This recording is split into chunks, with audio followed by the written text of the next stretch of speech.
And welcome back to the Word Encounter, episode 92. Yesterday we concluded in chapter 30 with Job giving his final arguments as if he was in court to the jury with regard to his innocence. So let's pick it up in chapter 31. Job says, "Have I made a covenant with my eyes? How then could I look at a young woman? For what portion would I have from God above, or what inheritance from the Almighty on high?" And so Job is saying, look, I haven't looked at a young woman in lust, betraying my wife or anything like that. He says, I haven't done that. He says, I made a covenant with my eyes, essentially not to do that. And so I'm not wrong with regard to that. It dropped down to verse 7. It says, if my step has turned away from my heart, and my heart has followed my eyes, or impurity has stained my hands, let someone else eat what I have sown, let my crops be uprooted. And so he's saying, if I've turned away from the way of God, and then my heart has followed my eyes, if my eyes were coveting things and my heart had followed that, then yeah, I'd be guilty. Then take my stuff, uproot it. But I haven't done that. Then it says in verse 9, if my heart has gone astray over a woman, or I have lurked at my neighbor's door, let my own wife grind grain for another man, and let other men sleep with her. And so Job is saying, look, if I've looked at another man's wife, coveting her, wanting her, desiring her, if I've coveted his stuff, his property or whatever, and he says, let my own wife grind grain for another man and let other men sleep with her. And so again, Job is presenting his case why he's not guilty and why he doesn't understand why he's experienced what he's experiencing. And it says in verse 24, if I place my confidence in gold or called fine gold my trust, if I have rejoiced because my wealth is great or because my own hand has acquired as much, this would also be an iniquity deserving punishment, for I would have denied God alone. For I would have denied God above. So he's saying, look, if I've taken pride of anything that I've done, by the works of my hand or whatever, then I would have been denying God, because I would be saying it was all me, and I would just deny his place in my life or his workings in my life. And Job is saying, but I haven't done that. And then it says in verse 29, have I rejoiced over my enemy's distress, or become excited when trouble came his way? I have not allowed my mouth to sin by asking for his life with a curse. It says, like, Job is saying, look, even my enemies, I haven't asked for bad things to happen to them. I don't get it. I'm right. I'm innocent. In verse 32, he says, no stranger had to spend the night on the street, for I opened my door to the traveler. He's saying, I opened my door to strangers because I didn't want them sleeping in the street. Have I covered my transgressions as others do by hiding my iniquity in my heart? Have I not been honest, is what Job is essentially saying. Have I covered over things that I know I've done wrong? He says, no, I haven't done that. I'm innocent. In verse 32, it says, if only I had someone to hear my case, here is my signature. Let the Almighty answer me. Let my opponent compose his indictment. He's kind of putting God on trial here, right? He says, if only I had someone to hear my case, then they would see that I'm innocent. And he's saying, here's my signature. Let the Almighty answer me. So God, I haven't done anything wrong. You answer me. Why are you punishing me? I didn't do anything wrong. This is Job essentially talking to the Lord. It says, let my opponent compose his indictment. That sounds kind of like a challenge. He's kind of challenging the Lord with regard. He's done what he's allowed happen to Job. And then at the end of chapter 31, it says the words of Job are concluded. So again, Job has finished speaking to his friends now, and it's done. But there was a fourth listener. Somebody else was listening in on this whole dialogue, what's been going back and forth. And in chapter 32, it says, so these three men quit answering Job because he was righteous in his own eyes. Then Elihu from the family of Ram became angry. He was angry at Job because he had justified himself rather than God. Now, this is interesting here. In another source of mine, this is a comment on this particular verse. And it says, Elihu said Job's suffering would not go away until he realized his present sin. He maintained that Job wasn't suffering because of sin, but that he was sinning because of his suffering. See, Elihu's claim was that, look, Job, even, okay, let's say I buy that you didn't do anything wrong, but in your responses, you're continuously justifying yourself, essentially putting God on trial. And in your response to what's happening to you, now you're sinning. And so that was Elihu's perspective. Elihu pointed out that Job's attitude had become arrogant as he tried to defend his innocence. And so it was in his defense that he was sinning, not that he had sinned to get in his situation. And so then, let's go on. And it says here in verse 3, chapter 32, Elihu was also angry at Job's three friends because they had failed to refute him and yet had condemned him. And so Elihu said, look, you're just condemning him, but you're not really offering any insight. You're not refuting him. In verse 4, now Elihu had waited to speak to Job because they were all older than he. But when he saw that the three men could not answer Job, he became angry. So Elihu responded, I am young in years while you are old. Therefore, I was timid and afraid to tell you what I know. I thought that age should speak and maturity should teach wisdom. And so Elihu is showing maturity here because we know that the Lord values age and wisdom and so on and so forth. And it is not age. The Lord isn't condemning of age like culture does. Our culture condemns age, but the Lord doesn't. The Lord sees that as an opportunity for us to gain more wisdom, more insight, and whatnot.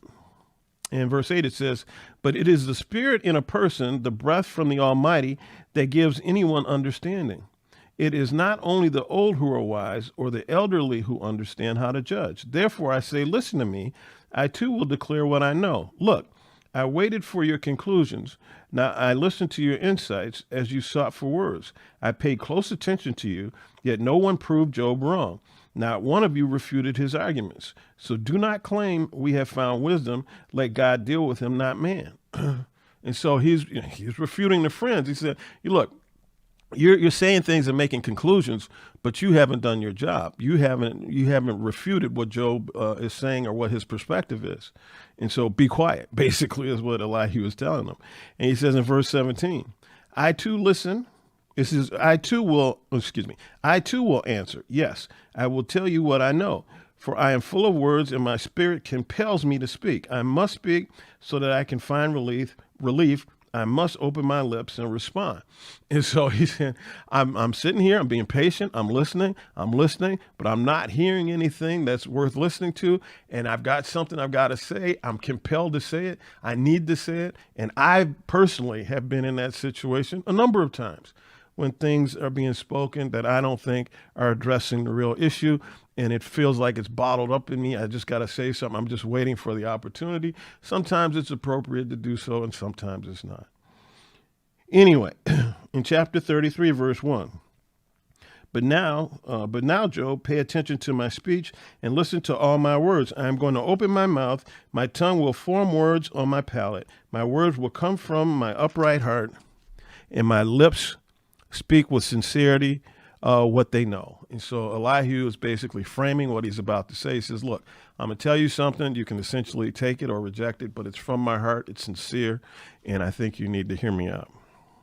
In verse 9, surely you have spoken in my hearing, and I have heard these very words. I am pure without transgression. I am clean and have no iniquity, but he finds reasons to oppose me. He regards me as his enemy. He puts my feet in the stocks. He stands watch over all my paths. And so this is Elihu doing what a good conversationalist should do. He's repeating back to Job what he heard Job say about himself. And so he wants to make sure that he's not misunderstanding where Job is coming from, that he's in fact, repeating what Job has stated. And so, he's saying, I am pure without transgression. This is Job talking about himself. Job thinks that he's clean and that he has no iniquity, and that he doesn't understand why God is opposing him. And so Elihu is repeating this back to Job. It says in verse 12, But I tell you that you are wrong in this matter. Since God is greater than man, why do you take him to court for not answering anything a person asks? And so Elihu is telling Job essentially, why are you holding it against God that he's not answering you? Do you understand the magnificence of God? Do you understand everything he's done? Yet you're holding him not answering you against him. You sure you want to do that, Job? Then he goes on, verse 14. For God speaks time and again, but a person may not notice it. In a dream, a vision in the night, when a deep sleep comes over people as they slumber on their beds, he uncovers their ears and terrifies them with warnings in order to turn a person from his actions and suppress the pride of a person. And so he says, and not only that, how do you know God hasn't answered you? He speaks to his people in many ways, in dreams, visions, so on and so forth. But a lot of times, maybe even most of the time, people don't recognize that it is God that's trying to speak to them. And so he's basically challenging, again, Job's perspective on how he's interpreting the things that have happened to him. We move on to chapter 34. In verse 4, it says, let us judge for ourselves what is right. Let us decide together what is good. For Job has declared, I am righteous, yet God has deprived me of justice. Would I lie about my case? My wound is incurable, though I am without transgression. And so, again, Elihu is repeating to Job, Job's position. Job thinking that he is righteous, yet God has deprived me of justice, and that his wound is incurable, though he is without transgression. And then Elihu says, what man is like Job? And so he's being kind of facetious here. It's like, oh, wow, what man is like you, Job? Then he says, he drinks derision like water. He keeps company with evildoers and walks with the wicked men. For he has said, a man gains nothing when he becomes God's friend. And so what Elihu is saying, remember, when Job is making his observations about life and, that the age-old question, why do wicked people prosper and the righteous suffer? And so, so this is an undercurrent in what Job has said to his three friends. And so Elihu is calling him on the carpet, basically, for assuming that a man gains nothing, a man being him, gains nothing by being God's friend. So he's essentially saying, look, if I'm going to end up in this position, if I'm going to be jacked up by the Lord, then why not have some fun and why not sin and do all this other stuff if I'm going to end up in this position anyway? And so as opposed to being righteous and trying to live by God and ending up in this exact same situation. And so Elihu was coming at Job for that attitude, for displaying that attitude and that perspective, because essentially he's challenging, Job with regard to, what he knows about all the cosmic activities that is under, God's rule, if you will. And so he says Job is basically responding out of his knowledge, as opposed to out of his micro knowledge, instead of out of the macro knowledge and view that God has. So we go on to chapter 35, and it says, then Elihu continued saying, do you think it is just when you say, I am righteous before God? For you ask, what does it profit you? And what benefit comes to me if I do not sin? And so again, it's the same theme here when Elihu is challenging him and said, look, you're thinking that, look, if I'm not going to profit, because I'm being righteous, then screw being righteous. Why not just do whatever I want to do, and end up in the same place? And so, again, Elihu is confronting this perspective that Job is putting out there, and maybe not only out there, but that Job has allowed to seep into his being. And so we go on to chapter 36, and let's look at verse 16. It says, indeed, he lured you from the jaws of distress to a spacious and unconfined place. Your table was spread with choice food, yet now you are obsessed with judgment due the wicked. Judgment and justice have seized you. In other words, he's saying, look, when everything was great and you were eating choice foods, it was one thing. But now that you have ended up in this situation, now you're obsessed with judgment of the wicked. In other words, it's like you're looking at your situation and circumstances, and then you're comparing yourself. You're looking around and you're saying, well, this one's wicked, that one's wicked, that one's wicked. But none of them are dealing with what I'm dealing with. How come? How come they don't have to deal with this stuff? He's in the spirit of comparison with regard to those that he deems wicked and what their situation is versus what his situation is, having been a righteous man. And so Elihu was telling me, he says, now you're obsessed with this stuff only because this is the situation you're in. It says judgment and justice have seized you. That wasn't the case before you entered this situation. Why now? And so, again, he's trying to get Job to see things from a different perspective. And then it says this in verse 21, be careful that you do not turn to iniquity, for that is why you have been tested by affliction.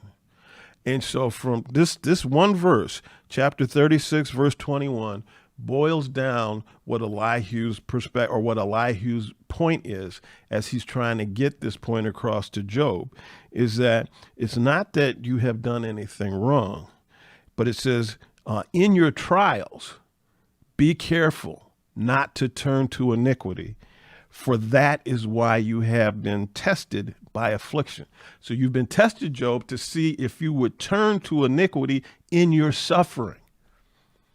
And that's essentially what was the deal between the Lord and Satan. Because Satan's position was, well, Job will turn, if he's in a bad situation, remove your hand from him, God, and watch him turn. That was Satan's perspective. And Elihu has nailed it here when he says, be careful that you do not turn to iniquity, for that is why you have been tested by affliction. So, Job, this is the answer to all your whys, all your questioning. Why me? Why me? Why this? Why that? This is the issue right here.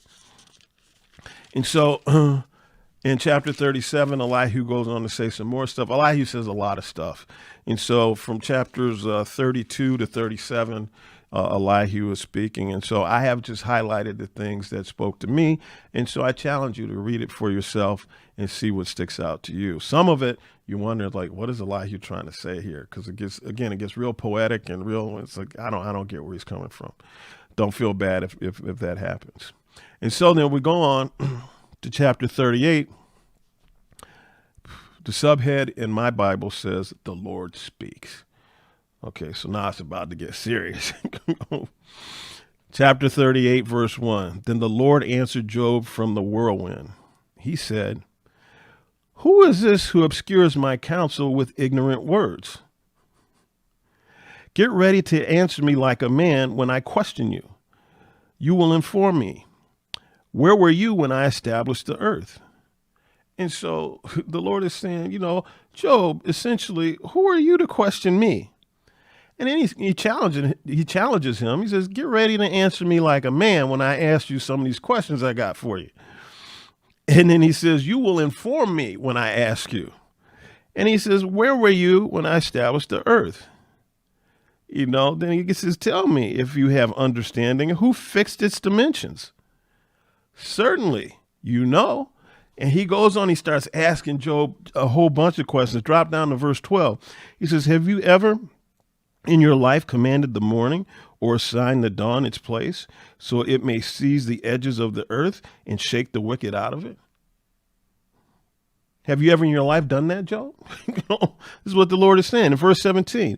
Have the gates of death been revealed to you? Verse 18. Have you comprehended the extent of the earth? Tell me if you know all this. Verse 19. Where is the road to the home of light? Do you know where darkness lives so you can lead it back to its border? Whoa. He says, where is the road to the home of light?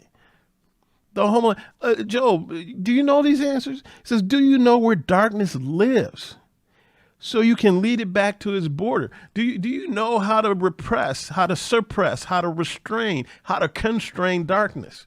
If you know, let me know how to do that. You tell me how to do that, Job. Then it says in verse 22, have you seen the storehouses of hail? Hail is in the stuff that falls from the sky, which I hold in reserve for times of trouble, for the day of warfare and battle. Essentially, the Lord uses hail as ammo. And so he's asking Job, have you seen the storehouses of hail? If so, where are they? He's asking Job a series of questions that obviously no man can answer. He's not asking Job for him to answer. He's asking Job to point out to Job that there are so many things that you don't understand. You're just concerned about this one thing. You don't understand the big picture, Job. This is what God is telling him. He says in verse 33, do you know the laws of heaven? Can you impose its authority on earth? Whoa. He says in verse 36, who put wisdom in the heart or gave the mind understanding?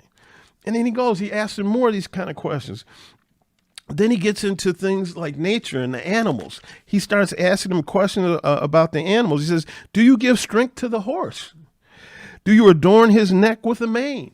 He's asking questions, about birds and hawks in the air and all this kind of stuff. He's asking questions Job cannot answer. And then it says in chapter 40, the Lord answered Job. He says in verse 2, will the one who contends with the Almighty correct him? Let him who argues with God give an answer. And so then in verse 3, it says, then Job answered the Lord. In verse 4, here we go. I am so insignificant. How can I answer you? So, obviously God was just setting Job up. And as these questions are coming at him, he's like, I have no idea. Oh God, I'm an idiot. I'm an idiot. And he says, I am so insignificant. How can I answer you? In verse 6, then the Lord answered Job from the whirlwind. Get ready to answer me like a man. In other words, the Lord is telling Job, no, that's not good enough. You got to answer me. When I question you, you will inform me. Would you really challenge my justice? Would you declare me guilty to justify yourself? Whoa. He says, would you declare me guilty to justify yourself? Wow. How many of us get into that situation? We want to blame God for stuff in order to justify our position because we don't like the situation that we're in. And then from verse 15 of chapter 40, and then going into chapter 41 through the end of 41, the Lord talks about the behemoth and Leviathan. Behemoth being the land monster, the land. Many people thinking the behemoth being a mammoth or a large elephant or something like that, and Leviathan, some kind of sea creature, sea monster, whatever. And he's essentially, the Lord's talking about their magnificence with regard to their muscles and how strong they are and what they can do. And he says, do you understand them? Do you understand where they came from? Do you know anything about this, Job? And obviously Job can't answer. And so we get into chapter 42. It says, then Job replied to the Lord, I know that you can do anything and no plan of yours can be thwarted. You ask, who is this who conceals my counsel with ignorance? Surely I spoke about things I did not understand, things too wondrous for me to know. You said, listen now, I will speak. When I question you, you will inform me. I heard reports about you, but now my eyes have seen you. Therefore, I reject my words and am sorry for them. I am dust and ashes. So Job's response to me is perfect. He's like, look, I was talking about stuff I had no idea about. I'm just dust and ashes in your presence. Forgive me for what I said. I reject my words because they were spoken out of ignorance. I'm an idiot, is essentially what he's saying. And that, I can imagine I would be saying something like that before the Lord as well. In verse 7, after the Lord had finished speaking to Job, he said to Eliphaz, I am angry with you and your two friends, for you have not spoken the truth about me as my servant Job has. So now we see that the Lord has broken down Job, but now he's starting to edify and build Job back up. And he's coming at his friends and says, look, you haven't spoken the truth about me the way Job has. Now take 7 bulls and 7 rams, go to my servant Job, and offer a burnt offering for yourselves. Then my servant Job will pray for you. I will surely accept his prayer and not deal with you as your folly deserves. So he said, look, I'm going to grant you mercy. I'm not going to deal with you with regard to what you deserve. Just do these things and have my servant Job pray for you. And he says, for you have not spoken the truth about me as my servant Job has. And so again, he's elevating Job. He's edifying Job.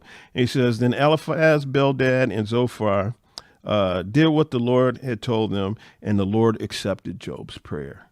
And so they went, and Job did. He made a burnt offering for them, and then he prayed to the Lord, and the Lord heard their prayer. And so I'm imagining that relationship, if it was compromised in some way, got put back together. Then it says in verse 10, after Job had prayed for his friends, the Lord restored his fortunes and doubled his previous possessions. All his brothers, sisters, and former acquaintances former acquaintances, came to him and dined with him in his house. I wonder, how many of these people vacated Job's presence when he was going through his stuff? You know, to me, it's like the definition of fair weather friends and family. But now that he got restored, everybody's coming back into the picture. Then it says they sympathized with him and comforted him concerning all the adversity the Lord had brought on him. Now, remember, it was Satan that wanted to bring things against him. The Lord gave him permission and allowed it. But now it's saying here, there's no mention of Satan. It's just saying the Lord had brought this stuff on him. But remember, Satan can't do anything to the Lord's anointed unless he has God's permission.